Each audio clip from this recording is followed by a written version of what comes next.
春风750 SR 发动机拆解给大家奉上。本来呢是想先发拆车身部分的，但是群友一致要求要先看发动机。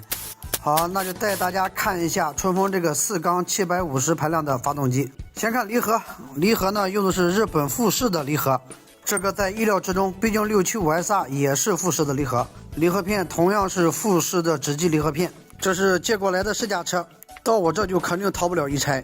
这个试驾车呢也是量产车，你们能买到的这种离合大鼓呢也是富士的。看一下它这个机油泵的链条，它的导向板呢，而且是带自动涨紧功能的，这个必须得夸一下春风的工程师。目前呢，别的发动机包括大茂的，它的机油泵链条最多带个导向板，但是不带这个自动涨紧功能。我估计赛600车主呢是深有体会，链条打箱体这个设计呢就完全可以杜绝，而且不怕机油泵链条拉长。所以说呢，不管怎么样，春风这个发动机的工程师算是用心了。这个呢是它的水泵叶轮，用的是尼龙的，是一体式的。不过我这掐指一算，有些车友呢会把这个尼龙的给改成铝的。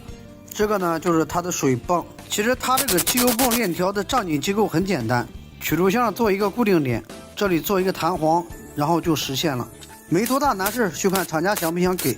这台发动机的马力呢是111.5匹，在10250转爆发，最大扭矩呢是80牛米，在9000转的时候爆发。然后发动机的转速被限制在了12000转。看一下它的涨紧器是油压涨紧器，油压涨紧器呢可以延长这个石龟链的寿命。缺点呢就是缸头的声音会大一点，所以这个大家不用担心。不过好在这台750 SR 的发动机，它的声音还是挺好听的，涨紧器导致的声音呢不是太明显。来看一下凸轮轴，凸轮轴用的是球墨铸铁的凸轮轴，12000转够用。我看好多人来问我说要解线，给它解到13000转，我这里呢是不建议解线速的。虽然说呢春风对这台发动机的调教比较保守，但也是为了图一个稳字。最高线转从来不是白给的，绝对是有一定讲究的。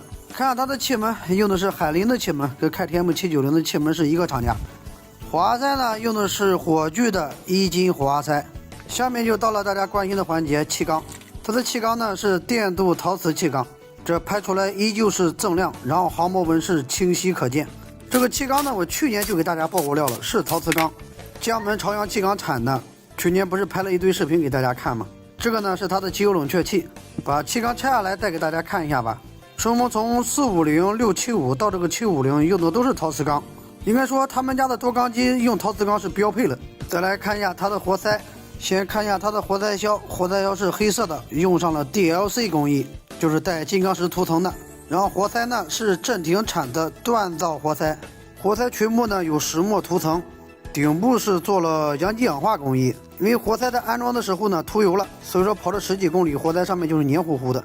活塞环用的是 ITG 的 PVD 工艺活塞环。这个活塞跟675还有春风450的活塞一样，都是72缸径的。我右侧呢拿的是675的活塞，但是活塞的造型还是有点区别的。750的活塞裙部要小一点，然后它们的活塞销直径也不一样，750呢是16的销，675和450呢是17的销。这就导致我给450还有675做的高压缩锻造活塞，它不能用在750 SR 上。我做的这个锻造活塞呢，装到675上，压缩比是12.5:1，可惜了，不能用在750上面。把活塞喷一喷，就看到它本来的样子了。顶部确实做了阳极氧化的工艺，我没看错。这台车在拆之前呢，我是骑了有20公里。我说一下我的个人驾驶感受啊，仅供大家参考。坐姿肯定是街跑的坐姿，这个坐姿对于习惯骑街车的我来说还算能接受，但是它还算是仿赛的坐姿。然后这个车的油门呢调的是确实不错，很顺很可控，你给多少油它给你多少动力。缺点呢就是推起来有点重，骑起来就没有笨重的感觉了。所以说呢，如果你能接受推起来这个重，那其他都不叫事儿。操控也是灵活的，发动机的震动也不大，还是挺推荐大家去试驾一下的，自己体验比谁说的都管用。在这里呢就能看到它的平衡轴了，它的平衡轴呢是一个偏下的设计，所以发动机的外观呢看起来就比较协调一些。它不像 Z900啊、铃木大 R 和 CBR 1000那样，这地方凸出来一大块，这个就显得平缓得多。当时我第一次见到这个机器的时候呢，我以为是不带平衡轴的。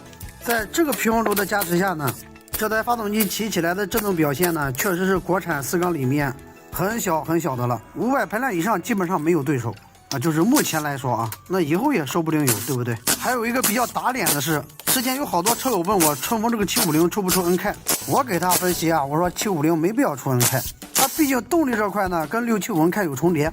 结果我一试驾这个750 SR， 我错了。春风你快点出750 NK 吧，我喜欢这个声音，我也喜欢这个油门表现。哎，来看一下它的曲轴瓦，曲轴瓦呢用的是铝基瓦，跟450 SR 675保持一致。春风曲轴用这个铝基瓦确实没出过啥问题，包括销量那么大的450 SR。再摘掉它的副轴，来看一下它的轴承。轴承呢用的是日本的 NTN 的，春风的多缸机在轴承方面没抠搜过，主副轴上清一色的 NTN 轴承。再来看看它的主轴轴承，没有错吧，也是日本进口的 NTN 轴承，轴承上面有产地。拆掉它的连杆，看一下它的连杆瓦是铜基瓦还是铝基瓦。这样看呢，它用的是铜基瓦，上面是正常的使用痕迹。看一下瓦片的品牌，用的是祥生贝克的。连杆用的也是杖断式的连杆，大家可以看一下它的断面。再来看一下石龟链，石龟链呢用的是日本的 DRD 石龟链。别说这个颜色是生锈啊，这个颜色是对症使用的。然后这个石龟链呢是4×5的。再来看一下它的曲轴啊，曲轴是合金钢锻造的，看这个和睦线呢就能看出来。由于是拆解给大家看看用料，我就不拆得太散了，我还得给装回去呢。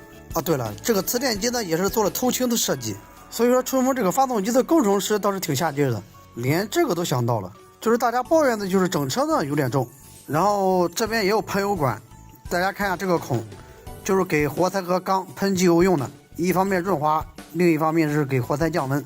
现在要给它装回去，每次借试驾车都是这样，拆是给你拆，但是要完好的装回去。看看这就成了全新紧大拆。